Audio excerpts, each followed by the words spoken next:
ಇದಕ್ಕೆ ಮತ್ತಿಲ್ಲ, ಇದಕ್ಕೆ ದವ ಇಲ್ಲ. ಇದು ನೆನಪಿದ್ರೆ 1 ಲಕ್ಷ ಬೀಜ ಉತ್ಪಾದನೆ ಆಗ್ತದ. ಇದು 10 ರಿಂದ 12 ವರ್ಷಗಳಲ್ಲಿ ಬಂದ್ ಮಾಡ್ಬೇಕಂತ ನಿರ್ಧಾರ ಮಾಡ್ಕೊಂಡಿದೀವಿ. ಆದ್ರ ಈ ನಾಡಿಗೆ ಅನ್ನ ಕೊಡುವಂತ ಅನ್ನದಾತರ ಶಾಂತಿಯುತವಾಗಿ ಸರ್ಕಾರಕ್ಕೆ ನಾವು ಮನವಿ ಪತ್ರವನ್ನು ಸಲ್ಲಿಸಬೇಕಂತೇಳಿ ರೈತ ಚಳವಳಿ ಸುಮಾರು 5,000 ಸರ್ಕಾರಕ್ಕೆ ಸಲ್ಲಿಸಿದ ಬಂಧುಗಳೇ. ಅದಕ್ಕಾಗಿ ಈ ಹೋರಾಟ ಬಂದ್ ಮಾಡೋದರ ಈ ನಾಡಿಗೆ ಅನ್ನವನ್ನು ಕೊಟ್ಟಿರುವಂತ ಅನ್ನದಾತರ ಒಂದು ನೆನಪಿಗಾಗಿ ಇವತ್ತು ಸರ್ಕಾರ ವಿಚಾರವಂತ ಕೂಡ್ಕೊಂಡು ಇವತ್ತು ಸರ್ಕಾರ ವರದಿ ಬಂದಿದೆ, ವರದಿ ಆಧಾರಿತವಾಗಿ ಪರಿಹಾರ ಕೊಂಡ ಅಂತೇಳಿ ಇವತ್ತು ನಾವು ಹೋರಾಟ ಹಮ್ಮಿಕೊಂಡಿದ್ದೀವಿ. ಈ ಹೋರಾಟವನ್ನು ಉದ್ದೇಶಿಸಿ ಸಮಾಜದ ಹಿರಿಯರು ಆಗಿರುವಂತ ಇವತ್ತ ಪ್ರಗತಿಪರ ವಿಚಾರವಂತರ ಅಂತ ಈ ಕಸಕೋಟಿ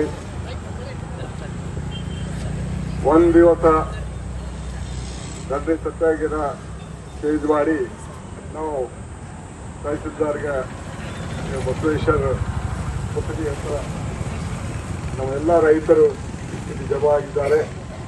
ಈ ರೈತರು ಯಾವ ಔಷಧ ಸಿಕ್ಕಿಲ್ಲ ಅದಕ್ಕೆ ಇಂಪಾಸಿಬಲ್ ಯಾವುದಿಲ್ಲ.